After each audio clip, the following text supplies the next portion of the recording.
Hey everyone, it's Kirk Johnson with the BMW Motorrad Club of Northern Illinois and also Kirk's Motorrad Shop. Today we're at the rally, the Experience the Journey rally in Des Moines, Iowa here in 2018. We're going to go through some of the vendors today and maybe do some interviews, take a look at some of their new products that they've got, and hopefully show you maybe something you haven't seen before. Anyway, let's take a look.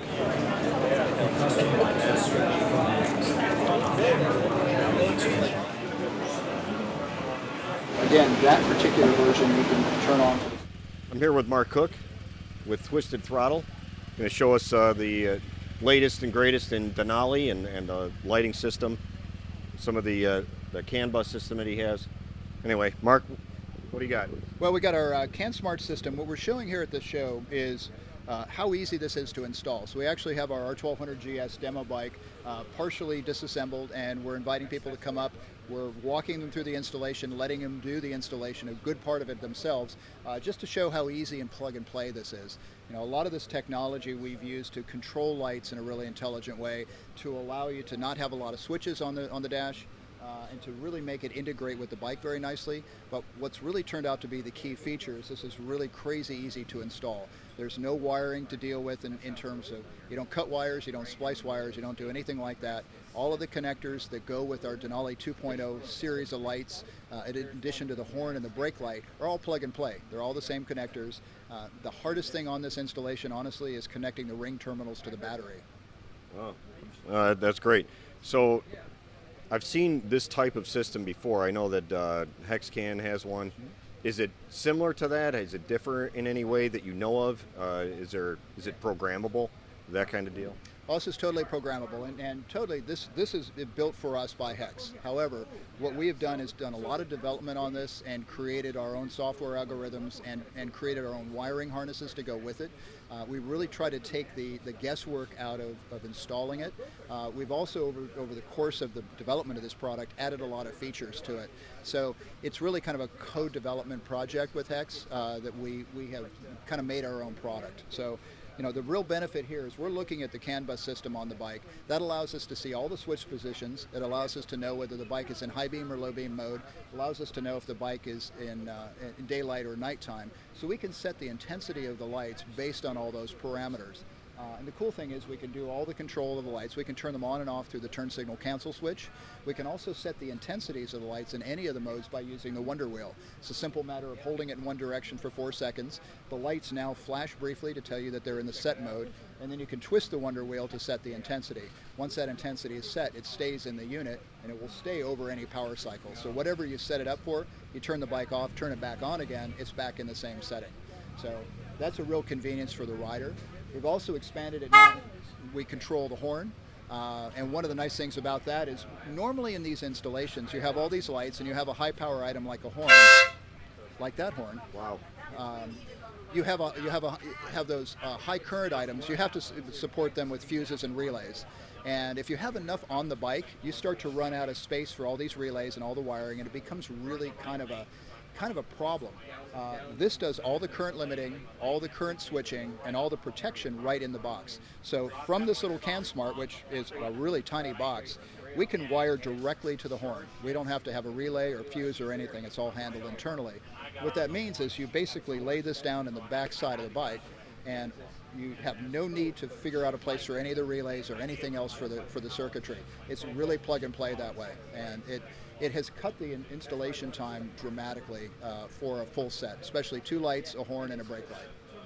Now, is this a new product for you guys for 2018, or is this a product that was been out for a little while? I'm not really familiar with the CAN Smart version, for Denali. Sure. No, it has actually been out for a couple of years for the R1200 GS liquid-cooled series, which is the standard GS and the GSA. We've recently expanded the lineup back to the F800, F700 series. We have a separate unit for a K1600B series, or K1600 series, including the B. We also have them back for the hex head and the cam head versions of the R1200 series. pretty much any of the BMW CAN bus bikes we can now accommodate. It's been a sort of a backward development effort to go back to the older bikes. We've tried to hit the newer bikes first, but we're working backward through the catalog. And as you can imagine, there are probably some other brands out there that have some CAN bus architecture that we would look at leveraging off of. And basically, the mechanical part of this is pretty well known. It really comes down to the software. How do we interpret what the CAN bus system is doing on the bike, and how do we know what the switch positions are? That's kind of where the magic is, and that's a fair amount of development effort for each individual bike. And it is worth saying that the basic unit is essentially the same among all the BMW units. The key difference is we set the wiring lengths for the specific bike. So a K1600 will need more wire, so each one of these cables will be a different length to make sure it accommodates the bike. And we've done test fitting on all these bikes, so you won't get a situation where you have a wire that's too short. If anything, we try to make the wires just a little too long, because at least you can bundle it up. There's nothing worse than having a wire that won't quite make it. So that's where we spend an awful lot of the R&D time to make sure that the electrical part of it works and the software part of it works, but the physical installation really has to be easy, and we spend an awful lot of time making sure it is. So is there just one unit, or is there different levels of units, and also price point? Where can people obviously get them? Get them at Twisted Throttle, but no, there's basically one unit. It's fully featured. We decided not to decontent any of the units. The only differences between the various part numbers we carry are the application for the particular bike. So the unit itself is $250, and that works with software that's free, software updates that are free. Very easily updated. We have Mac and PC software for it. And you can do all the configurations that way if you want. You can also get the fresh firmware when that comes out.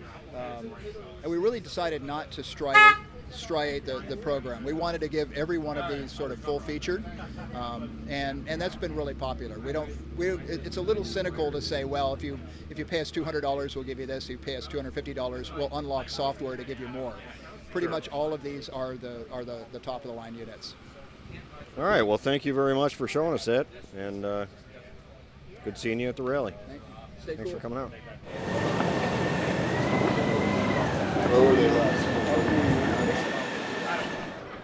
All right. So who are you guys, and what are you doing here? Christian Motorcycle Association, spreading the word of God. Awesome. Hopefully we'll save a few souls while we're here. Have you saved any yet today? I have not. I just got here.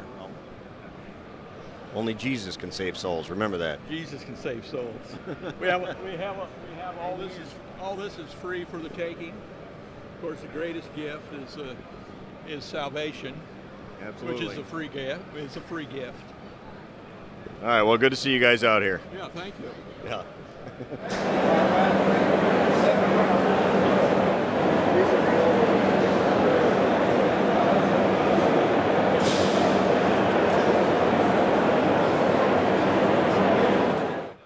All right, I'm here with Phil from MotorQuest.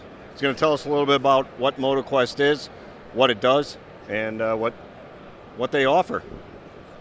Yeah, we're just motorcycle enablers. We try to help people live their dream. We offer motorcycle tours and rentals. We have 4 rental shops up and down the West Coast, and we also offer organized tours in 20 countries. Well, that's pretty awesome. What's required from a rider? They need their own bikes, that kind of thing. Well, we supply bikes for all of our tours. We have a fleet of over 70 motorcycles, BMWs, Suzuki V-Stroms, Honda Africa Twins. We have a full selection of full dresser Harley Davidsons as well. And then our locations are, Long Beach, San Francisco, Portland, Oregon, and Anchorage, Alaska.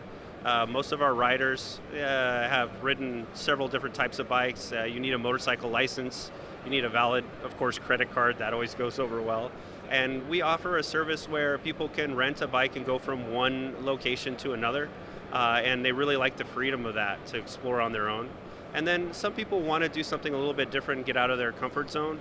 And that's where we offer these exotic trips. You can go anywhere from the highest motorable passes in the world. You can go to the very extremes of North and South America with us. You can have an all off-road experience, or you can have a very cushy, very nice chocolate on the pillow sort of couples paved ride too as well. And They go all over the world, all through the year, and we bring people together that forge friendships for life, and they get to see the world by two wheels. It sounds really cool. So what is a price spectrum, from low to high? I mean, obviously high is going to be pretty high, but Sure. You can rent a motorcycle from us for $100 a day. That it depends on the model. You can get up into $250 a day, depending on where and what season and what model. And then if you do a full-blown tour, which includes a guide, support vehicle, all the accommodations, airport pickup, drop-off, welcome dinners, that'll cost you somewhere from $400 to $600 per day, and you get to go see the world that way. all right. Well, hey, it sounds really cool. I would love to do one myself someday. Come on.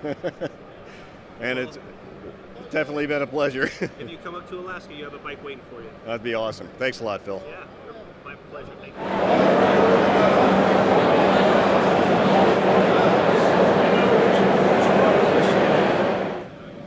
Here with Randy at the Michelin booth. We're going to talk about the newest, latest and greatest tire, the Road 5.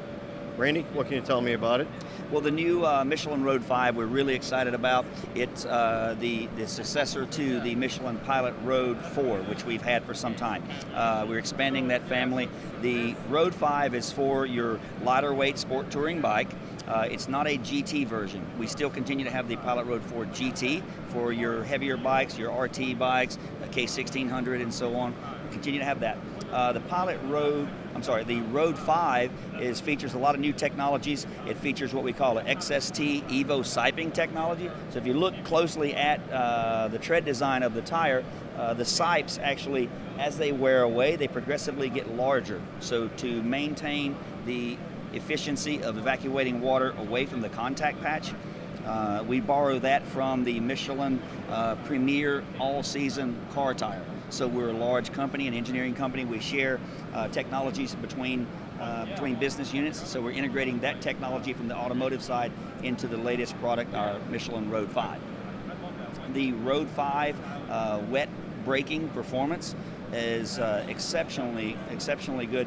A Road 5 that has 3,500 miles on it will still provide better wet braking performance than a brand new Pilot Road 4. So exceptionally great mileage, providing safety and wet grip long into the tire life.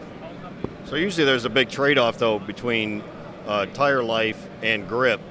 Where does this one sit in the realm? What can be expected out of a bike that's properly weight rated for that tire, and driven even at a spirited rate? Yeah. What can people expect out of this tire? Yeah, it's going to be, so those of you who have had the standard Pilot Road 4, now mileage is always going to vary, where how much fun we have in the right wrist and how aggressively we brake, right? So if you've been experiencing the 10 to 12,000 miles with a Pilot Road 4, you're going to get comparable mileage with the Road 5. So we have not extended the mileage expectations with Road 5 versus Pilot Road 4. What we've done is we've greatly enhanced the wet performance and also greatly improved dry performance. So the center of the tire has a 100% silica rubber compound, while the shoulder areas of the tire has a carbon black compound. Carbon black is great for dry grip, but it's not that great for wet grip. For the center of the tire, we use a silica rubber compound to give that long-lasting performance, excellent wet grip, quick warm-up, but we basically have the best of both worlds in the new Road 5. Yep. Okay, and pricing-wise, and also are there, give me some pricing data if you can. Also, where is a GT version of this tire coming out? So on pricing point, so when we introduced the Road 5, size for size, for example, a 120/70 ZR17 and 180/55 ZR17, we targeted the MSRP. Our MSRP for the Road 5 is exactly the same as the Pilot Road 4. So we're introducing this new technology, new tire, at the same price point as we offered the Pilot Road 4. That price is going to vary by whether it's a smaller dealer or a larger online retailer. So check with your local dealer. We only set our price to the distributor.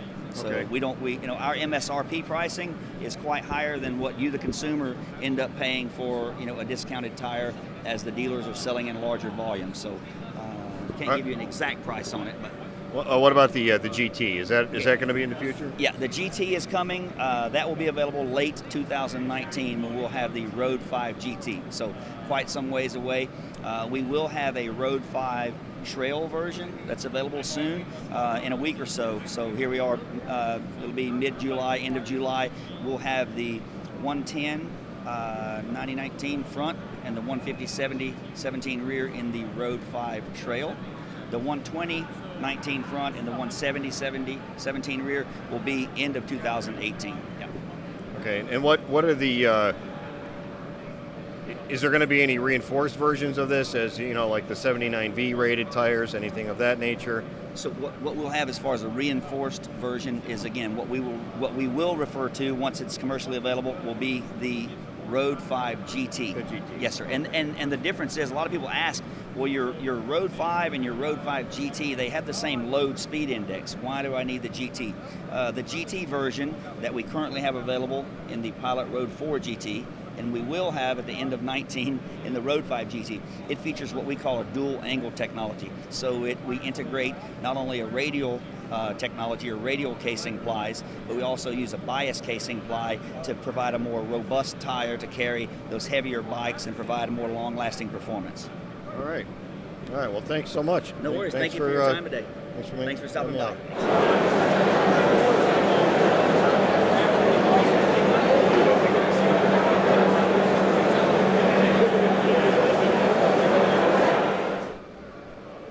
I'm here now with Tom Larsen. He is the founder of this motorcycle relief project. And Tom, tell me a little bit about it, because I really don't know a whole lot about this, so please let me know what's going on. Sure. We're a 501c3 nonprofit that serves military veterans and active duty with PTSD and other related issues like depression and anxiety. We take them out on 5-day relief rides, we call them, and we ride on-road and off-road. We have a fleet of BMW GS motorcycles and take them out. We ride during the day, blow off some steam. They get to decompress and kind of build some camaraderie, and then we go back to the lodge and have dinner, and after dinner we do workshops where we present coping skills for how to deal with PTSD and just life struggles, and provide an environment where they can talk about stuff without people thinking they're crazy or dangerous. How do veterans that are suffering from this, how do they get involved with this? How do they find out about it?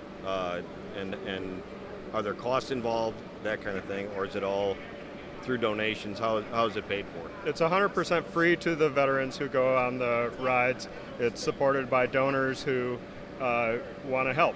And so we raise money to put on the rides, and the veteran has to get themselves to the city where the ride is based out of. But once they're there, we pick them up at the airport. We take care of everything until the end of the ride, and then we drop them back off at the airport. They find out about us. We've had some articles about us in Rider Magazine and ADV Moto and the BMW Owners News, Facebook. But now we've had 148 veterans go through our program, and most are coming to us now from friends who have gone through the program and said, hey, you got to try this. This really helped me. Yeah, well, it sounds like a very, very good thing to be doing. So how are you coping with, obviously there's a lot of emotional trauma, but physical trauma as well. Do you have any capabilities for that as well? Right now we're specifically focused on the mental and emotional disabilities like PTSD and depression and anxiety, but we are just about to launch our sidecar project.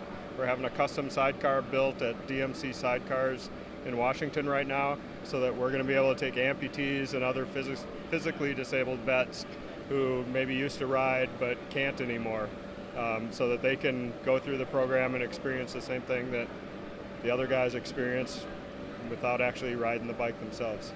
And how did you get involved in this? How did you come up with this idea? How did you start it? I'm a civilian myself, but I've spent a lot of time in a counselor's office and a psychiatrist's office, and so I have personal experience with a lot of the same issues. It's just that the source of my struggles is not the military. But that's one day I was in my dentist's office reading a motorcycle magazine, waiting for my appointment, and I saw this photo of guys riding adventure bikes through the woods, and I just had this aha moment of, what if you could use the bikes as a magnet to, bring the guys together who might not sign up for other programs, but who are, adrenaline junkies and love the riding and think that this would be something they could handle and maybe reach some guys that wouldn't otherwise get reached through the VA or other programs. Are you seeing, veterans of, obviously you'd see them from, recent conflict. Are you seeing ones from generations? Are you looking at people that are in their 70s? What are you seeing? We try to have a Vietnam vet on every ride. We realize that the treatment of our veterans today is way better than it was back when guys were coming home from Vietnam and people were spitting on them and calling them baby killers. So our lead volunteer is 74 years old and can ride the heck out of a 1200 GS, and he goes on almost every ride we do. The oldest participant we've had is 78 years old. How long have you been doing this? Next month will be 3 years since our first ride. Okay. All right, so you're putting on what is it, like a ride a month or every 2 months? Yeah, we'll be doing 9 this year. We take December and January off, and July we're not doing one because of the MOA rally here, but every other month we'll be doing a ride. And we ride in Colorado from June through early October, and the rest of the year we trailer bikes down to New Mexico or Arizona, warmer locations. Awesome. Well, it sounds like a awesome thing to be involved in. I'm sure you've had a lot of very positive feedback from it, not just from the veterans, but people that want to support you. So good luck with that, and certainly we'll help you out where we can. Thank so, you. Thanks. Appreciate it.